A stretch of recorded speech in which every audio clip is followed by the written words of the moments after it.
আমি তোমার আর কি আর দিব, আমার কাছে কিছু নাই। আমারও যাবার সময় হয়ে গেল। আমি যাবার সময় তোমার হাতে একখানা সিরা জুতা দিয়ে গেলাম, এটা হলো আমানত বাবা। এটার বেশি আর কিছু দিলাম না, তবে যত্ন করে রেখো। 12 বছর সাধনা করে পাইলা সিরা জুতা। এই সিরা জুতা কিন্তু কাউকে দিও না বাবা, তোমারে দিলাম, তুমি নিয়ে চলে যাও। এই সিরা জুতা নিয়ে আসছি। জমিদার বাবু কয় বাইরে যদি আমার বাড়ির দাওয়াত নিতেন আমি খুশি হতাম, নিয়ে গেছো বাড়িতে। বাড়ি নিয়ে ভালো মন্দ মুরগি পোলোয়া খাওয়াইয়া যত্ন করে ডাকতে বলে, হুজুর একটা কথা বলবো নি। কি কয়? আপনি আর সিরা জুতা কি আরবেন? সিরা জুতাটা যদি আমার দিয়ে দিতেন আমি নিতাম। আরে মুরিদ চিন্তা করে সিরা জুতা দিয়ে হবে কি? সিরা জুতার কোনো মূল্য নাই। 12 বছর গোলামি করে পাইলাম সিরা জুতা গো, এটা দিয়ে হবে কি? কই লন, আপনি লন। সিরা জুতো দিয়ে দিলাম। আমি আপনার তা ফিরি নিব না, এমনি নিব না। বলেন আপনি জুতার বিনিময়ে কি চান? কি চান আপনি, কি চান? বলে আমি কি চাবো, এর আর কয় টাকা দাম, কিনা টাকা দিয়ে কিনবো, এটার কোনো মূল্য নাই, মূল্যহীন। আরে বাংলার জমিনে আজকে সিলেটের শাহজালাল ইসলাম এত কষ্ট করে এনে দিল রে, আমরা বুঝতে পারি নাই। যেদিন ওই গোর গোবিন্দ বুঝে যেদিন বুঝাইয়া দিছিল, কারে বাবান্ডি রাজা ও মুসলমান, বুরানুদ্দিনের কলিজার টুকরা জবাই করেছিল গোর গোবিন্দ রে। সেদিনের ইতিহাস আজকে মুরব্বীরা ভোলে নাই। যেদিন সন্তানের আকিকা করার জন্য বুরানুদ্দিন প্রতিজ্ঞা করেছিল, মানত করেছিল, আল্লাহ তুমি আমার যদি একটা ছেলে দাও, আমি আমার ছেলের আকিকা করব, কুরবানি করব, গরু কুরবানি করব। বুরানুদ্দিন সন্তানের জন্য গরু জবাই করলো। মাস্টার ইবলিস কিন্তু চিরশত্রু ছিল রে বাবা। এই মাস্টার ইবলিস কি করলেন? বুরানুদ্দিন গরুর গোস্তগুলো, নারী ভুড়িগুলো, কান মাথাগুলো মাটির নিচেই লুকায় রাখলো। কাকে ঠুকায় উঠায়া ফেললো, এটা নিয়ে ঠুকাইয়া গোর গোবিন্দর বাড়ির সামনে ফেলা হলো। গোর গোবিন্দ এই মাথান গরুর গোস্তর কান দেখিয়া, মাথার শিং দেখিয়া পাগল হয়ে গেল। খোঁজ পেয়ে গেল কে জবাই করছে। কয় বুরানুদ্দিন তার ছেলের জন্য জবাই করছে। এবার তার কলিজার টুকরা সন্তানকে মানুষের সামনে ধরে আনা হলো। এবার বুরানুদ্দিনের সন্তান, কলিজার টুকরা সন্তানকে গোর গোবিন্দ জবাই করলো, নিজ হাতে জবাই করলো রে মুসলমান। শুনিল আরে গরু জবার বিনিময়ে আজকে সিলেটের জমিনে হাজার হাজার গরু জবা করে তোমরা খাও, কারো সিলাই খাও, কারো সিলাই জমা করো। সেই শাহজালালকে মানার দরকার আছে কি না? কথা বলেন না কেন? দরকার আছে। ওনার কাছে বিচার গেল, শাহজালালের কাছে, হুজুর এই অবস্থা দেখা গেল, গরু জবাইয়ের অপরাধে কলিজার টুকরাকে দিবালয় মানুষের সামনে জবাই করা হলো। এর সেইটা কষ্ট থাকতে পারে না। সেই সিলেটের মানুষ যদি শাহজালালকে সম্মান না করে, সেই সিলেটের জমিন যদি আল্লাহর ওলিদের সম্মান না করে, আমি মনে করি এদের মতো নাফরমান আর পৃথিবীর মধ্যে কেউ নাই। জোরে বলেন ঠিক কিনা? এদের মতো অপদার্থ এমনি আর আল্লাহ বলে নাই। আল্লাহ বলে আমিনান নাস, মানুষের মধ্যে ব্যাকুল, তারা বলবে আমান্না, তার ঈমান আনছে, বিল্লাহি আল্লাহর প্রতি, বিল আখির, আখিরাতের প্রতি বিশ্বাস স্থাপন করেছে। ওমা হুম বিমুমিনিন, আল্লাহ বলে হাবিব রে, একদল বেঈমানের দলেরা আপনার কদমের মধ্যে যাবে। ওরা ঈমানদার বলে দাবি করবে, মুমিন বলে দাবি করবে, না গো নবী না, ওরা ঈমানদার নয়, ওরা বেঈমান। সিলেটের জমিনে বাস করতে হলে শাহজালালকে মানা লাগবে। সিলেটের জমিনে বাস করতে লাগলে 360 জন আউলিয়া মানা লাগবে। সিলেটের জমিনে বাস করতে হলে বাদান সিপাশালাকে মানা লাগবে। সিলেটের জমিনে বাস করতে হলে বাদান রে ফুলতলে মাসলাতকে মানা লাগবে। সিলেটের জমিনে যদি বাস করতে হয়, এই জমিনের মধ্যে যত ওলিয়ে কামেল আছে তাদের অনুসরণ অনুকরণ করা লাগবে। নয়তো তুমি এই দেশ থেকে চলে যাও, তোমার দরকার নাই। জোরে জোরে বলেন ঠিক কিনা? এ যুবক বন্ধুরা, শুইনাল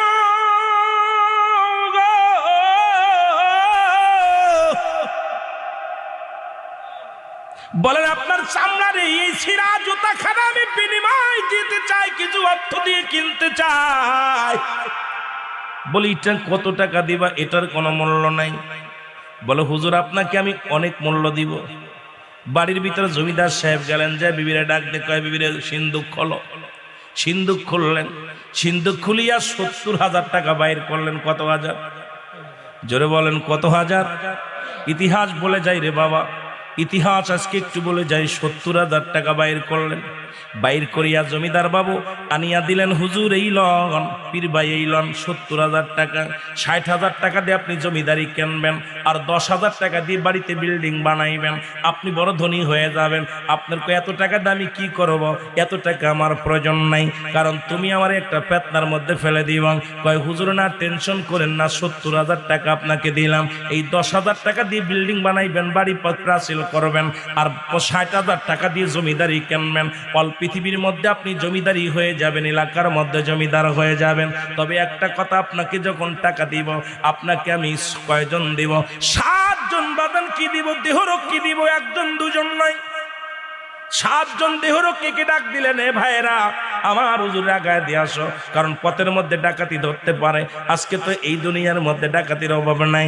বাবা বললেন, আপনি এখানে নিয়ে সুন্দরভাবে তারে বাড়ি পৌঁছায় দিবা।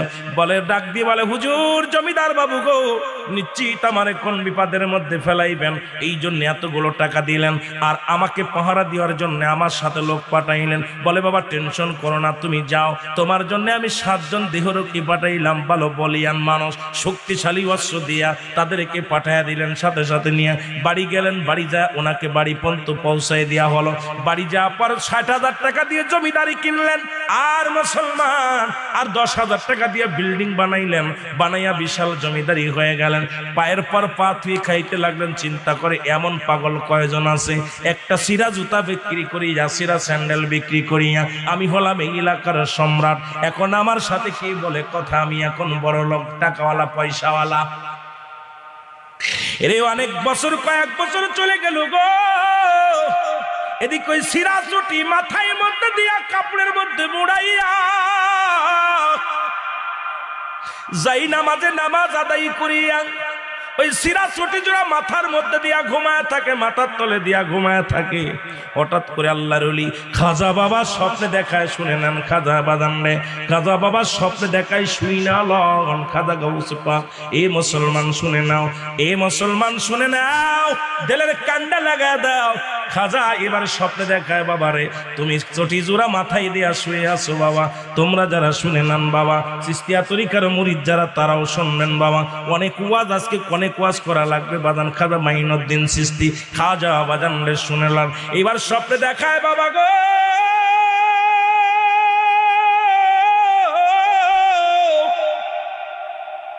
তুমি সিরাজুতা লইয়া তুমি এত ভালোবাসো গো, তাজ্জুদ শক্তি দিয়া শুরু করলেন।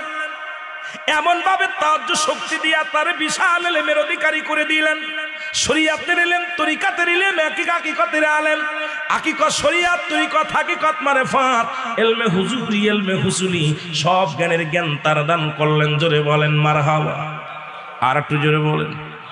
এই জ্ঞান দান করিয়া এবার তারে হাজার হাজার মুরিদ আসতে লাগলেন।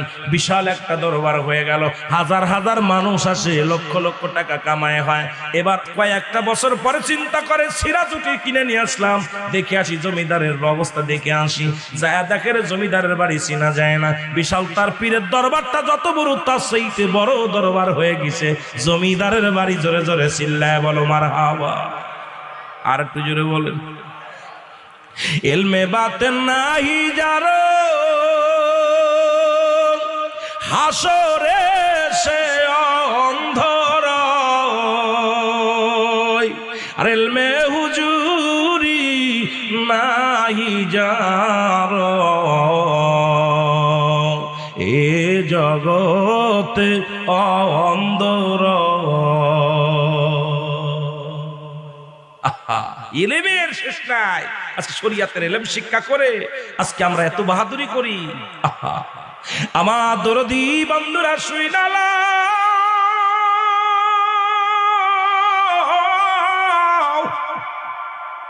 জমিদার বাবু চোখের পানি ছেড়ে দিয়া বলে, আমি আমানত খানি রাখছি যত্ন করে গো। আল্লাহ আল্লাহর ওলি আমারে তাজ্জু দিয়া শক্তি দিয়া কামেলের দপ্তরে পৌঁছায় দিছে। আজকে আমি খোদা তাআলাকে পাক ঠিকানা পেয়েছি, রাসূল পাক ঠিকানা পেয়েছি, ইশকে দরিয়ার মধ্যে ডুব দিছি। আল্লাহ আমারে দুনিয়া আখিরাত দুইটাই বাদশাহী বানায়া দিছে। জোরে জোরে চিল্লায়া বলা যাবে না মারহাবা, আর একটু জোরে জোরে চিল্লায়া বলা যাবে না মারহাবা।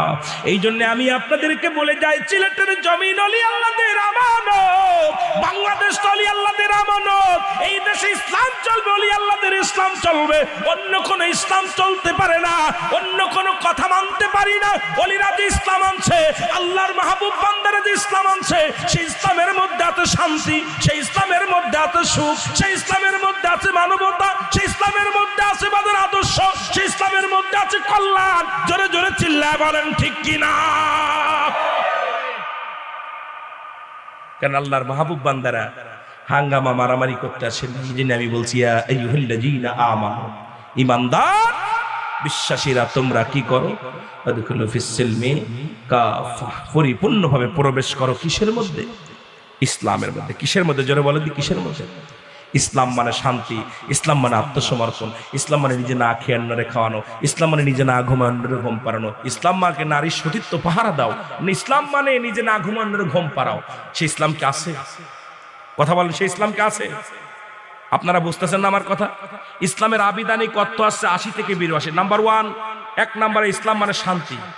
2 নম্বরে কয়েকটা কথা ভালো করে বুঝে নেন। ইসলাম মানেই শান্তি, ইসলাম মানে আত্মসমর্পণ, ইসলাম মানে নিজে না খেয়ে অন্যরে খাওয়ানো। খাওয়ান আপনারা? আমি মৌলবি খাওয়াই, আমি পকেটের টাকা থুয়ে দিই, যদি নোট হয় ওটা ভাঙ্গি না। কথা কর না কেন? ইসলাম মানে নারীর সতীত্ব পাহারা দেয়া, কারণ অধিকাংশ মৌলবীরাও পরের বউ ব্যাগি নিয়ে যাচ্ছে, তাহলে নারীর সতীত্ব পাহারা দেওয়া হচ্ছে। কথা বলেন না কেন? ইসলাম মানে নারীর সতীত্ব পাহারা দেওয়া, ইসলাম মানে নিজে না ঘুমায় অন্যের ঘুম পাড়ানো, ইসলাম মানে নিজে না খেয়ে অন্যরে খাওয়ানো, ইসলাম মানে একত্ববাদ।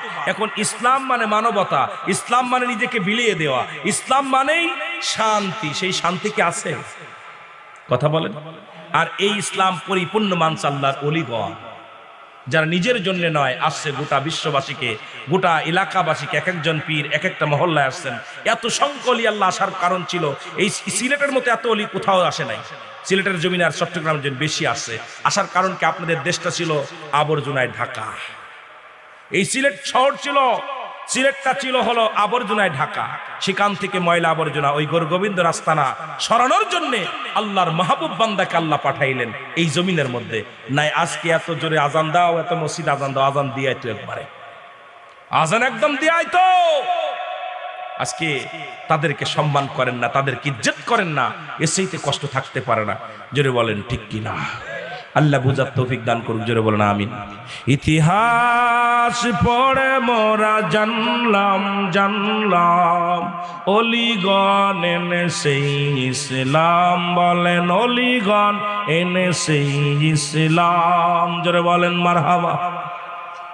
আমার ভাইরা, আমার বন্ধুরা, এবার বলতেছিলাম, নবী বলেন আলা সাবধান, ইন্না নিশ্চয় ইন্না উলিয়াল্লাহ, আল্লাহর তরফ থেকে যারা ওলি হয়েছে, লা ইয়ামুত, তারা মৃত্যুবরণ করে না। সুবহানাল্লাহ বলা যাবে না? আল্লাহর মাহবুব বান্দা মৃত্যুবরণ করে না। তার প্রমাণ এবার আপনাদের আরবি কোথায়, বিশ্ব রোড থেকে ঢাকার রোড, ঢাকার পর্যন্ত একটা 4 রোড 6 রোড হচ্ছে। এর মধ্যে কয়জন আল্লাহর ওলির মাজার বেঁধেছিল বাবা কিছুদিন আগে? এই যে আপনাদের বিশ্ব রোড থেকে সামনে আগায় যে আল্লাহর একজন মাহবুব বান্দার রওজা মুবারক বেঁধেছিল, রাস্তার আসতে যাইতে পথে ডান পাশে, আসতে পাশে বাম পাশে, এই আল্লাহর ওলির মাজারটা ভাঙ্গার জন্য এত প্রচেষ্টা করলো সবাই, তার অনেক অনুরোধ করলো, সরকারকে জানানো হলো, যারাই কন্ট্রাক্টর ছিল তাদেরকে বোঝানো হলো, যারা রাস্তার দায়িত্ব নিচ্ছে তাদের বোঝানো হলো, কিন্তু কোনো বুঝ মানলেন না। বলে কবরটা ভালো করে খুঁজে অন্য জায়গা কবরটা হস্তান্তর করতে হবে।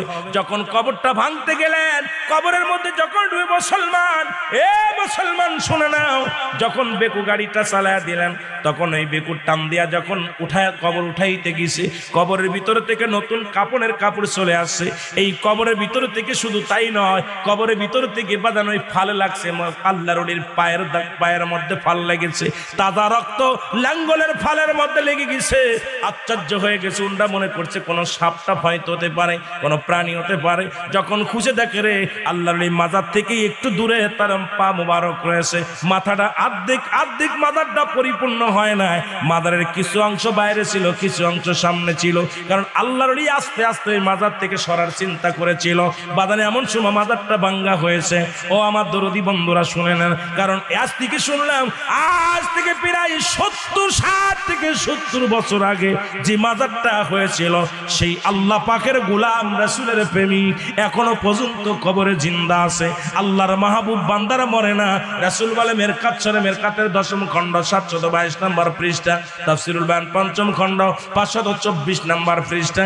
রাসূলগণ আল্লাহর ওলিগণ মরে না, লাইয়া মউত, তাদের মৃত্যু হয় না, এটা ঘোষণা হলো আমার নবীজির। সুতরাং আল্লাহর ওলিদেরকে সম্মান করেন, তাজিম করেন, অবশ্যই দুনিয়া আখিরাত দুইটাই কামিয়াব হবেন। ধরে বলেন ঠিক কি না? আমার ভাইয়েরা, আমার বন্ধুরা, আমি এদিকে গেলে সারাদিন কেটে যাবে, আর নয়। আল্লাহর ওলিদের কথা প্রায় ঘন্টা অনেক বেশি বলে ফেলেছি। আমার মন চাই, আজকে বলেছিলাম, শুরুতেই বলছি, মন যেন কেন কাঁদছে আল্লাহর ওলিদের জন্য। আজকে যার আল্লাহর ওলিগণ যারা পিতা মাতার অবদান, ও মুসলমান শুনে না, জন্মের পর থেকে মা শিখায়, এটা বাবা, এটা বাবা, এটা মা, এটা কাকা, এটা কাকি, এটা ফুপু, এটা খালা, এটা নানি।